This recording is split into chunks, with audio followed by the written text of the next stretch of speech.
ब्रह्मांड के अनंत रहस्य हमेशा से ही हम सभी को हैरान करते आए हैं। आज के इस गहरे और रहस्यमय विश्लेषण में हम एक ऐसी कथा के अंदर उतरेंगे जहां सदियों पुरानी पौराणिक कथाएं और आज की मॉडर्न क्वांटम फिजिक्स आपस में टकराती हैं। ये सिर्फ एक कहानी नहीं है, बल्कि समय, स्पेस और अनंत ब्रह्मांडों का एक ऐसा सफर है जो सदियों से हमारे प्राचीन शास्त्रों में खामोशी से छिपा है। एक पल के लिए इस सवाल पर गौर किया जाए, क्या किसी ने वक्त को पीछे मुड़ते देखा है? मतलब क्या सच में कोई ऐसा हो सकता है जो वक्त के इस अनंत चक्कर का साक्षी हो? आज की साइंस मल्टीवर्स और टाइम लूप्स की बातें करती है, लेकिन क्या पता था कि हमारे प्राचीन ग्रंथों में पहले से ही एक ऐसे अमर साक्षी का जिक्र है जिसने इस पूरे ब्रह्मांड को बनते और मिटते देखा है, और वो भी एक बार नहीं, बार बार। और यही अमर साक्षी हैं काकभुशुंडी। ये एक ऐसे प्राचीन महायोगी हैं जो सच में समय के हर बंधन से पूरी तरह आज़ाद हो चुके हैं। इनका रूप एक कौवे का जरूर है, लेकिन इनका ज्ञान, इनकी दृष्टि काल और वक्त के भी पार चली जाती है। ये कोई साधारण पक्षी नहीं है, ये एक ऐसे ऋषि हैं जो हर कल्प, हर युग में मौजूद रहते हैं, और ब्रह्मांड की हर एक छोटी बड़ी घटना इनके बिल्कुल सामने घटती है। चलिए इसकी थोड़ी और गहराई में उतरते हैं। ग्रंथों के ये जो आंकड़े हैं ना, ये सचमुच दिमाग को हिला देने वाले हैं। इनके मुताबिक काकभुशुंडी जी ने रामायण की घटनाओं को 1 या 2 बार नहीं, पूरी 11 बार, और महाभारत के उस विशाल युद्ध को 16 बार घटित होते देखा है। और यहाँ सबसे दिलचस्प बात क्या है? हर बार जब ये महाकाव्य घटते हैं तो उनके नतीजे और कहानी थोड़ी थोड़ी अलग होती है। ये इस बात का एक बहुत बड़ा इशारा है कि सृष्टि किसी एक सीधी रेखा में नहीं, बल्कि अनंत चक्रों में, यानी लूप्स में चलती है।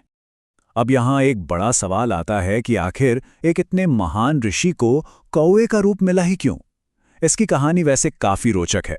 शुरुआत में वे भगवान शिव के बहुत बड़े भक्त थे, पर उनके अंदर अहंकार बहुत ज्यादा था। अपने गुरु का अपमान करने पर भगवान शिव ने उन्हें 1000 नीच योनियों में जन्म लेने का श्राप दिया। उन 1000 जन्मों को पूरा करने के बाद जब उन्हें एक ब्राह्मण के रूप में नया जन्म मिला, तो वहां भी अहंकार के चलते उनका झगड़ा लोमश ऋषि से हो गया। बस उसी विवाद का नतीजा था कि लोमश ऋषि ने उन्हें कौवा बन जाने का श्राप दे डाला। लेकिन यहाँ कहानी में एक जबरदस्त ट्विस्ट है। जो चीज़ एक श्राप की तरह शुरू हुई थी, वो आगे चलकर इस पूरे ब्रह्मांड के सबसे बड़े वरदान में कैसे बदल गई? इसका जवाब है परम भक्ति। भगवान राम के प्रति उनकी बिना किसी स्वार्थ वाली असीम भक्ति देखकर लोमश ऋषि को बहुत पछतावा हुआ। फिर उन्होंने काकभुशुंडी जी को इच्छा मृत्यु, यानी जब तक चाहें तब तक जीने का और समय पर जीत हासिल करने का वरदान दे दिया। तो इस तरह एक साधारण सा दिखने वाला पक्षी रूप अमर होने और समय को पूरी तरह से कंट्रोल करने का एक सबसे बड़ा प्रतीक बन गया। कथाओं की इस दुनिया से निकलकर अब जरा प्राचीन विज्ञान और दर्शन की तरफ मुड़ते हैं।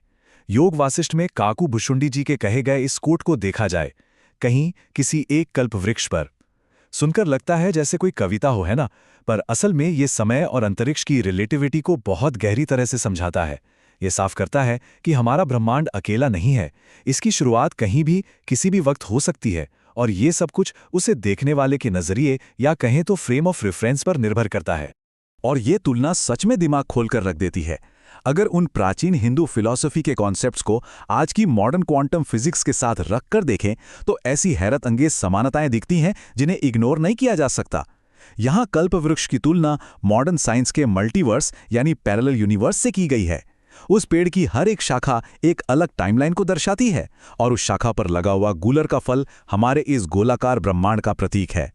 इसका मतलब ये नहीं कि ये मॉडर्न साइंस का कोई डायरेक्ट प्रूफ है, लेकिन हैरानी की बात तो ये है कि हजारों साल पहले की ये सोच आज की साइंस से कितना ज्यादा मैच करती है।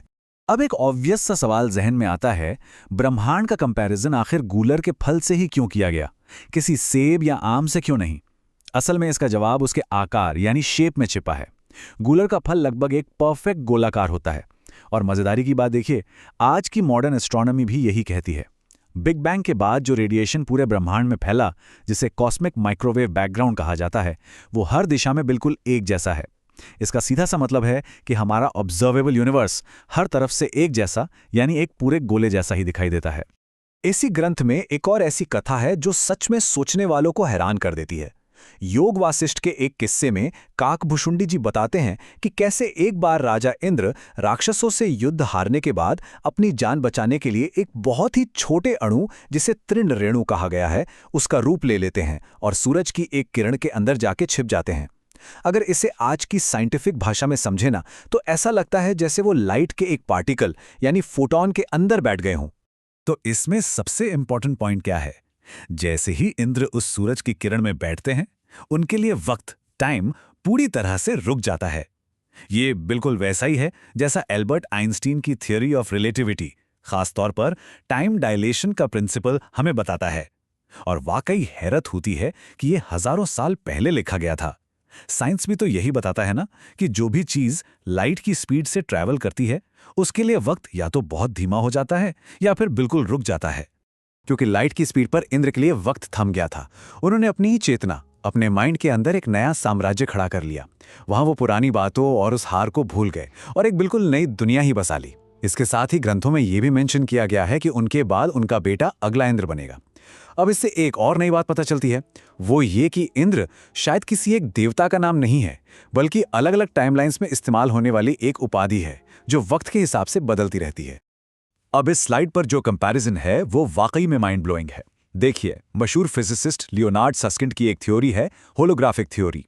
इसके हिसाब से हमारा ये जो 3D ब्रह्मांड है वो असल में किसी 2D सरफेस से आने वाला सिर्फ एक प्रोजेक्शन या होलोग्राम है।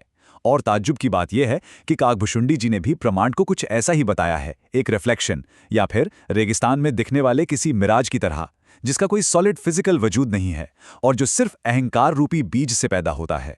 हालांकि काकभुशुंडी जी ने इन बहुत ही कॉम्प्लेक्स कॉन्सेप्ट्स को कल्पवृक्ष का एग्जाम्पल देकर बड़ी आसानी से समझा दिया है, पर यहां यह जान लेना जरूरी है कि ब्रह्मांड को एक पेड़ के रूप में देखने का ये पूरा कॉन्सेप्ट ओरिजिनली ऋग्वेद के प्राचीन श्लोकों से निकल कर आया है। ये कहीं से अचानक आई हुई कोई कल्पना नहीं है, बल्कि ये उस प्राचीन सनातन दर्शन का एक बहुत ही बेसिक और गहरा हिस्सा है जिसने सदियों से इन विचारों को जिंदा रखा है।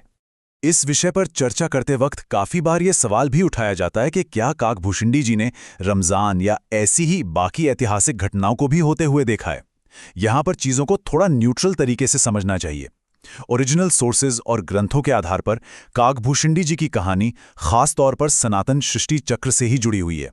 उनका पूरा वर्णन उन टाइम साइकिल्स तक ही सीमित है जहां रामायण और महाभारत जैसे महाकाव्य एक अनंत लूप में बार बार खुद को दोहराते हैं। और इसी के साथ हम इस विश्लेषण के सबसे हैरत अंगेज और चरम पड़ाव पर पहुंचते हैं। यहां ध्यान देने वाली बात यह है कि काकभुशुंडी जी टाइम ट्रैवल करने के लिए किसी मशीन का इस्तेमाल नहीं करते हैं। उनकी आध्यात्मिक अवस्था इतनी गहरी है कि वक्त खुद उनके अंदर बहता है। पास्ट, प्रेजेंट और फ्यूचर के बीच की कोई बाउंड्री बची ही नहीं है। सब कुछ उनके अंदर एक साथ मिल जाता है। वो टाइम में ट्रैवल नहीं करते, बल्कि टाइम खुद उनके भीतर से गुजर कर जाता है। आखिर में बस स्क्रीन पर लिखे इन शब्दों पर एक पल के लिए गौर करते हैं। सनातन रहस्य अनंत है। ये ब्रह्मांड जितनी बार बनेगा उतनी बार निश्चित रूप से मिटेगा। और इस अनंत, गहरे और रहस्यमयी चक्र के बीच कोई है जो एकदम शांति से सब कुछ बस ऑब्जर्व कर रहा है। जब इस पर विचार किया जाता है तो दिमाग दंग रह जाता है कि क्या हम सब भी इस अनंत चक्र का एक छोटा सा हिस्सा मात्र हैं। ये एक ऐसा सवाल है जो शायद अनंत काल तक जहन में गूंजता रहेगा।